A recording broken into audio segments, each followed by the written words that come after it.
করণদিঘি বিধানসভার রানীগঞ্জ গ্রাম পঞ্চায়েতের পালসা গ্রামে বিজেপির ওবিসি মোর্চার সামাজিক সম্মেলনে কেন্দ্রীয় সরকারের উন্নয়নমূলক কাজের কথা তুলে ধরেন বিজেপি ওবিসি মোর্চার রাজ্য সভাপতি অজিত দাস। সামাজিক সম্মেলনে উপস্থিত ছিলেন রায়গঞ্জ লোকসভার সাংসদ দেবশ্রী চৌধুরী, উত্তর দিনাজপুর জেলার বিজেপি জেলা সভাপতি বাসুদেব সরকার, উত্তর দিনাজপুর জেলার ওবিসি মোর্চার জেলা সভাপতি অমিত সাহা। উজালার গ্যাস পেয়েছেন, অনেক বাড়িতে প্রধানমন্ত্রীর আবাস যোজনার ঘর পেয়েছেন। যদি না পান, পরবর্তীকালে এখানকার যিনি এমএলএ আছেন আর তার স্ত্রী জেলা পরিষদের সভাধিপতি হয়েছেন, তার কাছে জিজ্ঞেস করবেন গিয়ে যে আমরা কেন পাইনি, মোদিজি আমাদের জন্য পাঠিয়েছেন।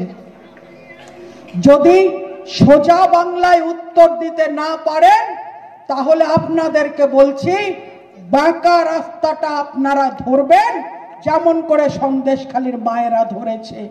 তৃণমূলের লোকেরা যদি সোজা করতে হয়, তাহলে আপনাদেরকে বাঁকা রাস্তাটা ধরতে হবে। এখানে যারা বসে আছেন, আমি বলছি যে কোনো না কোনো উপকার, কোনো না কোনো যোজনা আপনার পরিবারে পৌঁছেছে। হয় শৌচালয় হোক, নয় আবাস হোক, নয় রেশন হোক, কিছু না কিছু পৌঁছেছে। আজকে মায়েরা এখানে বসে আছেন, হাত তুলে বলেন তো আপনাদের কজনের ব্যাংকের খাতা আছে? এখন ব্যাংকের বই হাত তুলে বলুন। অ্যাকাউন্ট কেন করেছেন? যাতে এই চোরগুলো আপনাদের মুখের গ্রাস না কেড়ে খেতে পারে। অনেকে বলেছিল কি হবে জিরো ব্যালেন্সের অ্যাকাউন্ট দিয়ে। দিদিদের বেশি গলার জোর, জিরো ব্যালেন্সের অ্যাকাউন্ট হলে কি হবে? এই যে দাদারা এখানে প্রধানমন্ত্রীর কিষাণ সম্মান নিধি পান, মাসে 500 টাকা, বছরে 6000 টাকা।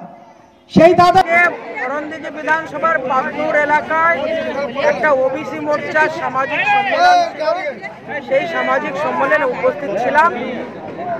এটাই কার্যক্রম ছিল। মূলত বিভিন্ন যে গোষ্ঠী, এসসি, এসটি, মাইনরিটি, মহিলা, ওবিসি, সবার জন্য আমরা সম্পর্ক করছি। লাগাতার সম্পর্ক চলছে বিভিন্ন মোর্চার মাধ্যমে, যাতে সেই গোষ্ঠী প্রধানমন্ত্রীর প্রকল্পগুলোর সুযোগ সুবিধা পায়। ভালো প্রস্তুতি তো আছেই, সারা বছর ধরে প্রস্তুতি চলতে থাকে। আর মোদিজির যে কর্মকাণ্ড, সেই কর্মকাণ্ড আমাদের নিয়মিত মানুষের মধ্যে পৌঁছানো হতে থাকে। মানুষ ছাড়া ভারতবর্ষে কোনো বিকল্প নেই, ভারতীয় জনতা পার্টি ছাড়া কোনো বিকল্প নেই।